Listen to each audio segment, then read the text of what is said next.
Bismillahirrahmanirrahim. Assalamualaikum warahmatullahi wabarakatuh. Selamat siang, salam sejahtera untuk kita semua. Perkenalkan, nama saya Amelia Putri, NIM 19110067, Prodi S1 Farmasi B, Universitas Kadir Bangsa, Palembang. Baiklah, pada kesempatan ini saya akan mempresentasikan mengenai suspensi. Yang pertama yaitu definisi suspensi itu sendiri. Menurut Farmakope edisi 3, suspensi adalah sediaan yang mengandung bahan obat padat dalam bentuk halus dan tidak larut terdispersi dalam cairan pembawa. Suspensi oral adalah sediaan cair yang mengandung partikel padat dalam bentuk halus yang terdispersi dalam fase cair dengan bahan pengaroma yang sesuai yang ditujukan untuk penggunaan oral. Yang kedua yaitu suspensi topik. Suspensi topikal adalah sediaan cair yang mengandung partikel padat dalam bentuk halus yang terdispersi dalam pembawa cair yang ditujukan untuk penggunaan pada kulit. Yang ketiga yaitu suspensi tetes telinga adalah sediaan yang mengandung partikel halus yang digunakan untuk tetes telinga. Yang keempat yaitu suspensi oftalmik adalah sediaan cair steril yang mengandung partikel-partikel sangat halus yang terdispersi dalam cairan pembawa untuk pemakaian pada mata. Yang kelima yaitu suspensi untuk injeksi adalah sediaan cair steril berupa suspensi serbuk dalam medium cair yang sesuai dan tidak boleh menyumbat jarum suntik dan tidak disuntikkan secara intravena ke dalam larutan spinal. Yang keenam yaitu suspensi untuk injeksi terkonstitusi adalah sediaan padat kering dengan bahan pengawet yang sesuai untuk membentuk larutan yang memenuhi semua persyaratan untuk suspensi steril setelah penambahan bahan pembawa yang sesuai untuk penambahan bahan tersebut. Selanjutnya yaitu komponen eliksir. Yang pertama ada pemanis atau sweetener agent. Contohnya ada sirup simplex dan sakarin natrium.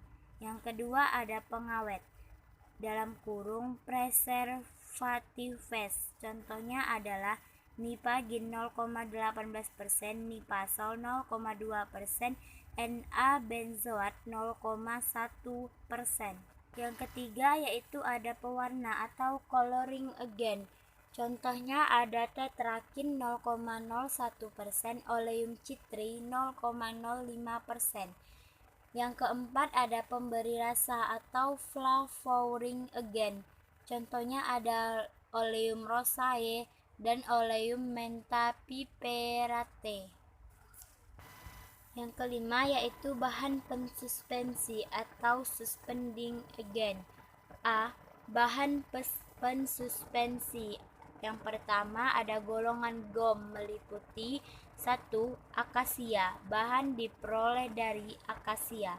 Yang kedua ada kondrus, diperoleh dari tanaman kondrus atau Gigartina mualilosa. Yang ketiga ada tragatan, merupakan ekstrak dari tanaman Astragalus gumunifera. Yang keempat yaitu algin. Algin merupakan senyawa organik yang mudah mengalami fermentasi bakteri, sehingga suspensi dengan algin memerlukan bahan pengawet.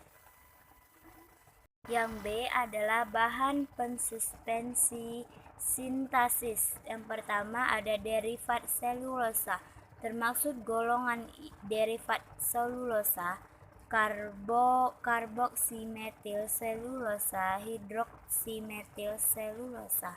Yang kedua yaitu golongan organik primer. Yang paling dikenal dengan kelompok ini adalah karbopol 3943. Cara mengerjakan obat dalam suspensi. Yang pertama ada metode dispersi. Metode ini dilakukan dengan cara menambahkan serbuk dalam obat ke dalam yang tidak termaksud, kemudian baru diencerkan. Mudah dan serbuk dibasahi tergantung pada besarnya sudut kontak terdispersi dengan medium. Serbuk yang demikian tersebut memiliki sifat hidrofob. Yang kedua yaitu metode presipitasi, yang zat yang hendak terdispersi dilarutkan dahulu ke dalam pelarut organik yang hendak dicampur dengan air. Setelah larut dalam pelarut organik, larutan itu kemudian diencerkan dalam larutan pensuspensi dalam air. Sistem pembentukan suspensi ada dua, yaitu sistem flokulasi dan sistem deflokulasi, yang akan dijelaskan di slide berikut ini.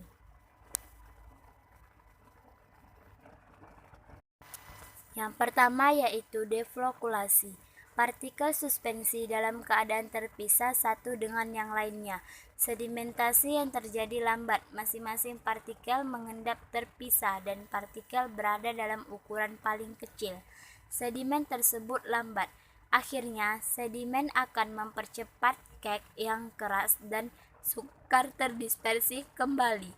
Wujud suspensi bagus karena zat tersuspensi dalam waktu relatif lama. Yang kedua yaitu flokulasi.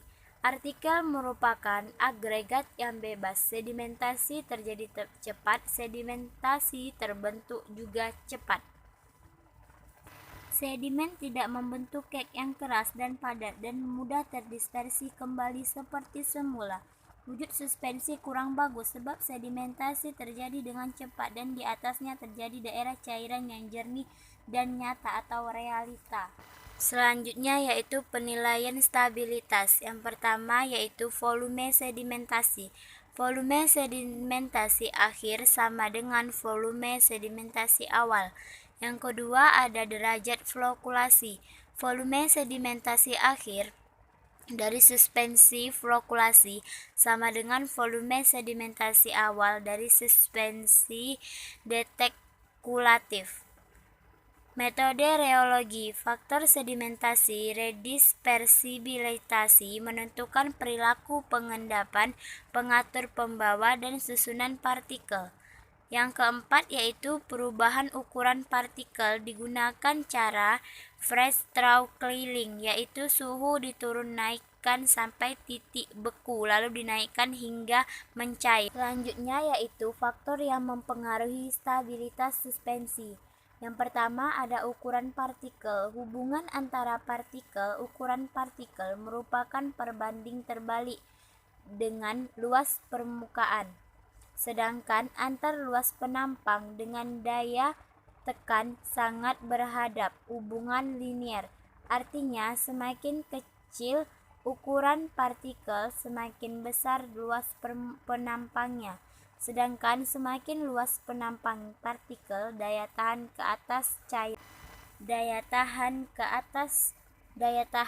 atas cairan semakin besar. Akibatnya memperlambat gerakan partikel untuk mengendap, sehingga untuk memperlambat gerakan tersebut dapat dilakukan dengan memperkecil ukuran partikel tersebut. Selanjutnya yaitu kekentalan atau viskositas. Kekentalan suatu cairan mempengaruhi pula kecepatan aliran cairan tersebut. Semakin kental suatu cairan, kecepatan aliran semakin turun dan semakin kecil. Dengan demikian, dengan penambahan kekentalan cairan, gerak turun partikel yang kandungannya akan diperlambat. Perlu diingat bahwa kekentalan suspensi tidak boleh terlalu tinggi agar sediaan mudah dikocok dan dituang. Yang keempat yaitu jumlah partikel. Jika dalam suatu ruangan terdapat partikel dalam jumlah besar, maka partikel akan sulit melakukan gerakan bebas. Selanjutnya yaitu sifat atau muatan partikel. Suatu suspensi kemungkinan besar terdiri dari beberapa macam campuran yang sifatnya tidak selalu sama.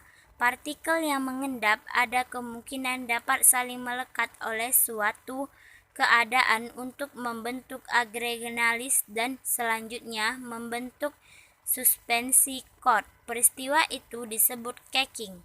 Ukuran partikel dapat diperkecil dengan menggunakan mixer, homogenizer, colloid mill, dan mortir. Sedangkan viskositas fase eksternal yang dinaikkan penambahan zat pengental. Sekian presentasi dari saya, lebih dan kurang saya mohon maaf. Kepada Allah saya mohon ampun, semoga bermanfaat. Wabillahi taufik walhidayah. Wassalamualaikum warahmatullahi wabarakatuh. Mohon maaf apabila ada kesalahan dalam editan. Terima kasih.